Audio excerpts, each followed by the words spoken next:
দিয়েছি, তবে 35 লক্ষ নয়, 36,75,000 টাকা।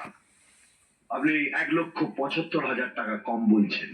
সেটা কোথায়? 5 লাখ টাকা দিয়েছি বস্তি উন্নয়নে, 15 লক্ষ টাকা দিয়েছি ব্যবসায়ী সমিতি আর বাস ইউনিয়নকে। সীতারাম ঘোষালের লোকেরা যাদের ক্ষতি করেছিল, হাসপাতালে ফ্রি বেডের জন্য 5 লাখ টাকা দিয়েছি। পশ্চিমবঙ্গে অনেকগুলো স্কুল বন্ধ হয়ে গেছে, সবাইকে কিছু কিছু দিয়ে টোটাল 5 লাখ টাকা সেগুলোকে আবার চালু করার চেষ্টা করেছি। আর 1,75,000 টাকা খরচা করেছি আনোয়ার মল্লিকের বোনের বিয়েতে। এমএলএ বালেশ্বর ঝাড় ভাই, যার উপর পাশবিক অত্যাচার করেছিল। আর এগুলো সব করেছি সীতারাম ঘোষালের নামে। এইটা রসিদ।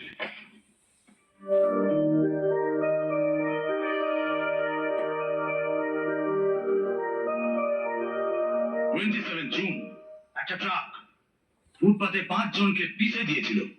আপনি কেস ফাইল না করে গাড়ির ওনারের কাছ থেকে 5 লাখ টাকা ঘুষ নিয়েছেন। ইয়েস স্যার, আমি নিয়েছি। আপনি কেন কেস ফাইল করেননি? ফাইল করে কি হতো? গাড়ির মালিক 1,000 টাকা ক্ষতিপূরণ দিয়ে হাসতে হাসতে নাচতে নাচতে বেরিয়ে যেত। তার বদলে আমি 5টা পরিবারকে 1 লাখ টাকা করে দিয়ে তাদের মুখে আবার হাসি ফিরিয়ে দিয়েছি।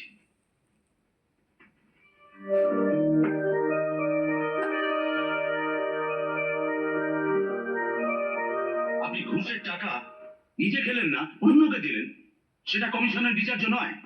কমিশনের কাছে প্রমাণিত আপনি ঘুষ নিয়েছেন। পুলিশের চাকরি করতে গেলে ঘুষ খেতে হয়, এটা আপনারাই শিখিয়েছেন আমাকে। আমার এই চাকরিটা পেতে আমার বাবাকে 7 লক্ষ টাকা ঘুষ দিতে হয়েছিল। আমি কিন্তু সেই 7 লক্ষ টাকার রসিদ এখনো পাইনি স্যার। বাগানে নিম গাছ লাগিয়ে ল্যাংড়া আমের আশা করেন?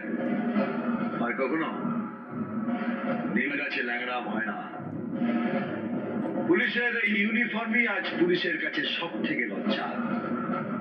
পুলিশের আজ হাত ওঠে দুটো কারণে: ঘুষ নেবার জন্য আর না দিলে মারার জন্য। আমি আমার এই ইউনিফর্মকে খুব শ্রদ্ধা করি স্যার, তাই একে আমি ওই জায়গায় পৌঁছে দিতে চাই যার জায়গা হলো ঈশ্বরের ঠিক পরে। সীতারাম ঘোষালের লোকেরা দিন ধারে খুন করবে, কিন্তু তাকে কিছু বলা যাবে না, কেননা দেশে রাজনৈতিক সংকট দেখা দেবে।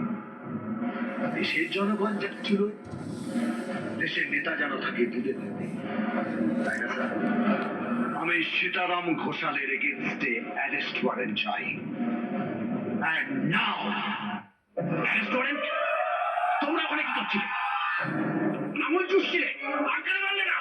আমার কিছু করার নেই। কমিশনার নিজে অ্যারেস্ট ওয়ারেন্টে সই করেছে। আপনি যত তাড়াতাড়ি পারেন এখান থেকে পালান। দূর মরা!